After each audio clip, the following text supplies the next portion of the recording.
আজি কেবিনেটত আমি এটা যথেষ্ট ডাঙৰ সিদ্ধান্ত গ্ৰহণ কৰোঁ। আপোনালোকে জানে যে ইমান দিনে NPS OPS ৰাজ্য চৰকাৰৰ কৰ্মচাৰীসকলৰ বাবে এটা আলোচনাৰ বিষয়বস্তু আছিল।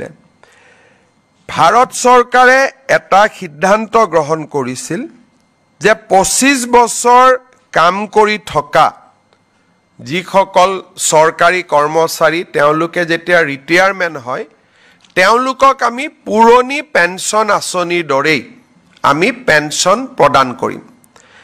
আৰু যিসকলে 10 বছৰ কাম কৰি তেওঁলোকে ৰিটায়াৰমেণ্ট হ'ব লগা হয় তেওঁলোকৰ কাৰণেও আমি পেনশনৰ ব্যৱস্থা কৰিম। আৰু পেনশনৰ লগতে তেওঁলোকে ডিএ আদিও লাভ কৰিব। আৰু এই নতুন স্কিমটোৰ নাম দিছিলে ইউনিফাইড পেনশন স্কিম।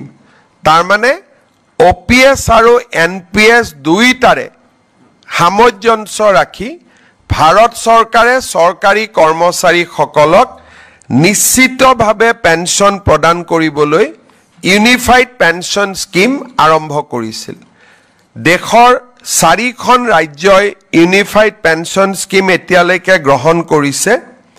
আজি আমাৰ ৰাজ্য চৰকাৰেও এই ইউনিফাইড পেনশন স্কিম অসমৰ চৰকাৰী কৰ্মচাৰীসকলৰ বাবে এডপ্ট কৰে। ইয়াৰ ফলত ৰাজ্যত বহুত দিনৰ পৰা চলি থকা NPS আৰু OPSৰ বিতৰ্ক সামৰণি পৰিব। যিসকলে NPSত থাকিব খোজে বিশেষকৈ যিসকল ডেকা ল'ৰা নতুনকৈ নিযুক্তি হৈছে তেওঁলোকে NPSতে বেনিফিট বেছিকৈ পাব UPSতকৈও।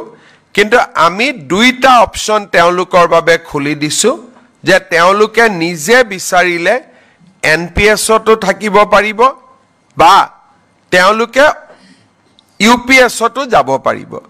UPSলৈকে যোৱা মানে তেওঁলোকে নিশ্চিত পেনশন OPSৰ লোকসকলে যেনেকৈ পাই আছিলে ওল্ড পেনশন স্কিমৰ UPSত গ'লে তেওঁলোকে নিশ্চিতভাৱে পেনশন লাভ কৰি থাকিব।